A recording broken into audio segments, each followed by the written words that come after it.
पंकज श्रीवास्तव साहब foreign expert हमारे साथ मौजूद हैं। इसके साथ ही मेजर डॉक्टर मोहम्मद अली शाह साहब इंटरनेशनल अफेयर्स एक्सपर्ट हमारे साथ मौजूद हैं। आप दोनों का इस्तकबाल है सलाम टीवी में। सबसे पहले मेजर डॉक्टर मोहम्मद अली शाह साहब आपके पास आना चाहेंगे। गाजा में लगातार हमले हो रहे हैं, ये पिछले 19 महीनों से लगातार जारी है, लेकिन जिस तरीके से अभी रिसेंटली जो हमला हुआ है उसे आप कैसे देखते हैं? लोग यहाँ पर जो जरूरी चीजें हैं तकसीम की जा रही है वहां पहुंचते हैं और वह इसराइल के जरिए अटैक हो जाता है। जी, आपका बड़ा अच्छा सवाल है और मेरे को बहुत दुख होता है कि देख के कि भाई जिस तरीके से गाजा पट्टी में जो हमले हो रहे हैं और जिस तरीके से लोग मर रहे हैं। देखिए, हमास ने जो 7 अक्टूबर को किया सरासर गलत किया, इसमें तो कोई दो राय है ही नहीं। ये टेररिस्ट घटना थी और टेररिस्ट अटैक था और इसकी सजा हमास को मिलनी चाहिए। बेगुनाह मासूम बच्चे, खवातीन, बुजुर्ग के ऊपर हमले हो रहे हैं, उनको मार रहे हैं क्योंकि ऐसा कह रहे हैं कि ये हमास के सबके सपोर्टर हैं। ऐसा कोई सबूत तो है नहीं कि हमास के सपोर्टर हैं, ऐसा लोग मान रहे हैं, इजराइल मान रहा है। जिस तरीके के हमले, अच्छा, और जो लोग अभी जिंदा बचे हैं ना गाजा पट्टी में, उनके लिए मेरे को और दुख हो रहा है। जो मर चुके हैं वो तो मर चुके हैं, मतलब बहुत दुख तो है ही है, मगर जो जिंदा है वो उनके लिए जिंदगी बदतर है मरने से। वो बस इंतजार कर रहे हैं कि कब उनका नंबर आएगा। इस तरीके की हालत होगी गाजा पट्टी में। और मुझे ताजुब इस बात का हो रहा है कि जो अंतरराष्ट्रीय 50,000 से ज्यादा लोग मर चुके हैं इसके अंदर, कितने और कितने लाखों लोग घायल हो गए हैं, कितने अनगिनत। और मेरे को ताजुब हो रहा है कि यूएन की भी वहां पे सुनी नहीं जा रही।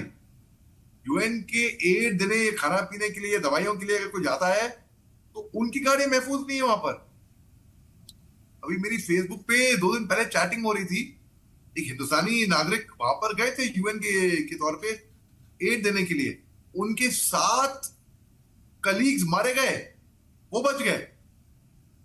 तो जिस तरीके से वहां पर अभी क्या हो क्या रहा है, मतलब ये देखिए, जिस तरीके से गाजा पट्टी में इतिहास में नहीं हुआ कभी इतना दर्दनाक हमला जी। तो अभी इस वक्त इजराइल के भी जो लोग इजराइल के सपोर्टर थे वो भी इजराइल के खिलाफ बोलने लगे हैं, लोग सड़कों पे आ गए हैं बल्कि। जी शबनम जी।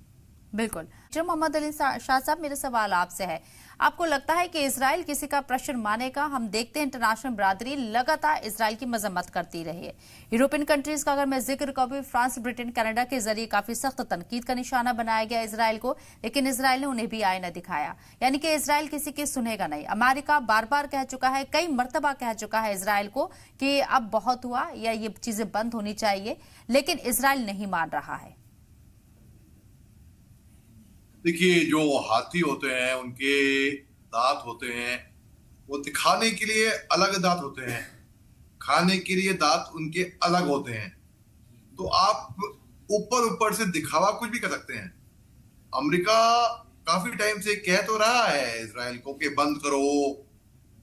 डोनाल्ड ट्रंप साहब ने कहा था कि मैं सत्ता पे आऊंगा तो 24 घंटे में जो जंगें हो रही हैं रुकवा दूंगा, ये कर दूंगा, वो कर दूंगा, धमकाना। अब तक हुआ क्या? डोनाल्ड ट्रंप साहब केवल बयानबाजी बोलते गए। और इजराइल का जो दमखम है, इजराइल छोटा सा मुल्क है, उनकी जो ताकत है वो अमेरिका के भरोसे है। अगर अमेरिका का हाथ नहीं होता उनके सर पे तो आज इजराइल का जो वजूद है, जो ताकत है, शायद नहीं होती इजराइल। अमेरिका की वजह से है। तो अगर सिर्फ अगर इजराइल बात मानता भी है तो अमेरिका की तब मानेगा जब अमेरिका मीन्स इट, जब अमेरिका दिल से सच में बोलेगा। केवल ये नहीं ऊपर दिखावा, अरे रुक जाओ, बंद करो, रैप इट अप, खत्म करो, हो गया बहुत, ऐसे नहीं। अमेरिका को दिखाना है, not through word, through actions, ये रोक कर। क्योंकि नेतन्याहू बात किसी की नहीं मानेंगे, क्योंकि नेतन्याहू को डर है कि अगर जंग रुक जाती है, ये सत्ता में होते नहीं, बाय द वे। फर्स्ट ये 7 अक्टूबर की जो घटना हो गई, उसके बाद से इसके बाद फिर इलेक्शन डिले हो गए और फिर नेतन्याहू अब सत्ता में है और वो जंग को भी लंबा खींच रहे हैं अपनी कुर्सी बचाने के लिए। ये अमेरिका ने बोल रखा है, ये मैं नहीं कह रहा हूँ, ये पहले अमेरिका ने बोल रखा है ये बात। और उनको भी ये बात भी डर सता रहा है, अगर जंग रुक गई तो सत्ता से जाएंगे, वो तो खैर अलग बात रहेगी, उनको जेल तक हो जाएगी, तो वो तो लंबा खींचेंगे जंग को, तो वो सुनेंगे नहीं किसी की, क्योंकि उनको अपना पर्सनल इंटरेस्ट भी, चाहे जाने जाए गाजा पट्टी में कितनी 50,000 जाए, 60,000 जाए, लाखों लोग घायल हो, उनको कोई परवाही नहीं है, उनको अपना खुद का देखना है। जिस तरीके से मैं देख रहा हूं, तो वो सुनेंगे नहीं किसी की भी। हाँ, अगर America puts it's foot down और अमेरिका साथ में बोले कि नहीं, किसी भी हालत में ये रुकना ही है, रुकना ही होगा, हम एड नहीं देंगे इसराइल को, हमारा साथ नहीं होगा इसराइल के साथ, अगर ये नहीं रुकता है तो कोई चारा होगा ही नहीं। आपको बस नल बंद करना होगा, बस वहां से पानी अपना आप नहीं बहेगा फिर। तो अमेरिका को भी बस वो वाला नल जो सपोर्ट इसराइल को मिल रहा है ना अमेरिका से, वो बंद करना पड़ेगा। तो वो बात नहीं भी माने, उनको बात फिर माननी ही पड़ेगी। जब तक अमेरिका नहीं जाएगा ये जंग नहीं रुकेगी। जी डॉक्टर मोहम्मद अली शाह साहब, आपके पास आना चाहूंगे। आपको क्या लगता है कि गजा को खाली कराने का जिक्र यहाँ ट्रंप ही कर चुके हैं और उनका इरादा क्या है या इनकी फ्यूचर प्लानिंग क्या है वो भी बता चुके हैं कि यहाँ पर किस तरह की बिल्डिंग्स बनेंगे या किस तरह के आउटलेट्स खोले जाएंगे। कुल तौर पर वो देखा जाए तो बिजनेस माइंड होने के नाते वैसा ही वो सोचते हैं कि कैसे ज्यादा से ज्यादा मुनाफा कमाया जाए, बिजनेस से किया जाए। इसके अतिरिक्त जिस बात का जिक्र यहाँ पर अभी पंकज जी कर रहे हैं कि डिप्लोमेटिक तरीके से उनको बाद में बसाने की कोशिश हो सकती है, क्या आपको लगता है कि माजी में जो चीजें हुई एक बार फिर से वो दोहराई जाएंगी? ऐसी गुंजाइश आपको नजर आती है? जी, इतिहास अपने आप को दोहराता है, ये साबित हुआ है कई मर्तबा। तो बिल्कुल माजी में जो चीजें हुई हैं ये बिल्कुल भाई जा सकती हैं, बिल्कुल। इसमें ये नहीं कि भाई माजी में कुछ हुआ है तो अब नहीं होएगा, बिल्कुल। और नेतन्याहू गाजा पट्टी को खाली कराना चाहते हैं अपने इंटरेस्ट से। डोनाल्ड ट्रंप साहब चाहते थे कि भाई एक बल्कि वो ग्रीनलैंड को भी चाह रहे थे। ग्रीनलैंड के प्रेसिडेंट ने बोले कि ग्रीनलैंड बिकाऊ नहीं है, वो गाजा पट्टी वो चाह रहे हैं कि भी एक कोई अपने टूरिस्ट डेस्टिनेशन बने, अपने कोई अपने इंटरेस्ट से। सबके अपने अपने इंटरेस्ट है। और गाजा पट्टी के लोग जो है वो बेचारे वो कहाँ जाएंगे? वो कोई कीड़े मकोड़े तो है नहीं कि उनको मार दो, खत्म करो और फिर उसके बाद अपना करो। वो तो इंसान है, वो तो उन्होंने वहां सेटल कर रखे हैं। छोटे छोटे बच्चे हैं भाई, परिवार वाले हैं। आप देखो, तस्वीर में भी सोच के शबनम जी बहुत दर्द होता है इस बात के बारे में कि गाजा पट्टी के लोगों पे बीत क्या रही होगी। हम लोग यहाँ बैठ के ना, हम लोग सोचते हैं कि भाई ये ऐसा हो रहा होगा, वैसा हो रहा होगा, जंग खंडर खाली। बल्कि प्रेसिडेंट अब्बास साहब ने बोला है गाजा पट्टी में कुछ नहीं बचा, केवल मलबा के अलावा गाजा पट्टी में अभी कुछ भी नहीं बचा है। तो बल्कि अगर हम देखें कि अगर भूल जाए इजरायली, यहूदी और अरब, फिलिस्तीनी और ये सब भूल जाए, मजहब ये नेशनैलिटी भूल जाए, केवल इंसानियत, ह्यूमैनिटी।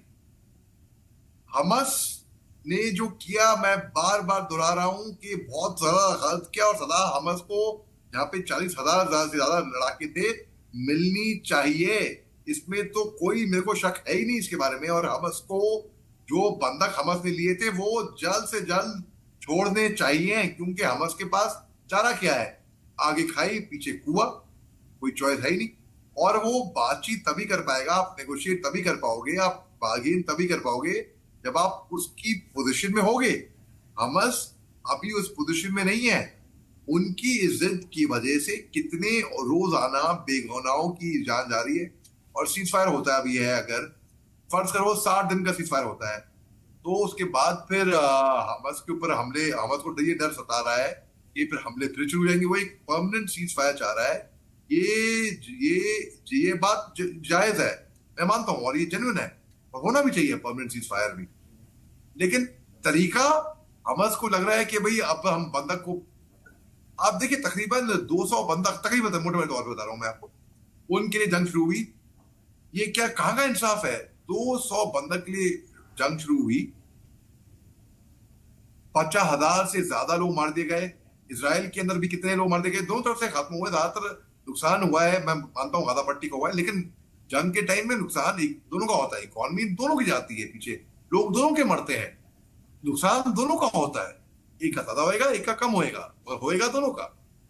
तो इसमें मैं देख रहा हूं कि अगर इस जंग को खत्म करना है तो 100% अमेरिका का जेन्युइन इंटरवेंशन चाहिए होगा, जेन्युइन।